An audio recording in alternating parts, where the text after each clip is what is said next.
ఉత్తరప్రదేశ్లోని హాత్రాస్ జిల్లా రతీకాన్పూర్లో మంగళవారం నిర్వహించిన ఆధ్యాత్మిక కార్యక్రమం విషాదాంతమైంది. ఈ సందర్భంగా జరిగిన తొక్కిసలాటలో మృతుల సంఖ్య 107కు చేరింది.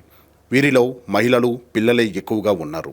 బోలే బాబాగా పిలుచుకునే నారాయణ సకార్ హరి సత్సంగంలో పెద్ద సంఖ్యలో భక్తులు పాల్గొన్న సందర్భంగా ఈ తొక్కిసలాట జరిగినట్లు పోలీసులు ప్రాథమికంగా నిర్ధారించారు. ప్రత్యేకంగా ఏర్పాటు చేసిన టెంట్లో సత్సంగం ఏర్పాటు చేయగా సత్సంగం ముగుస్తున్నందున ఒకేసారి అందరూ బయటకు వచ్చే ప్రయత్నం చేయడం, సభాస్థలి చిన్నది కావడంతో పలువురికి ఊపిరి ఆడలేదని, కొందరు పరుగులు పెట్టడంతో తొక్కిసలాట చోటు చేసుకుందని పోలీసులు చెబుతున్నారు. అయితే ఇంతిమిద్దమైన కారణంపై విచారణ జరుగుతోంది.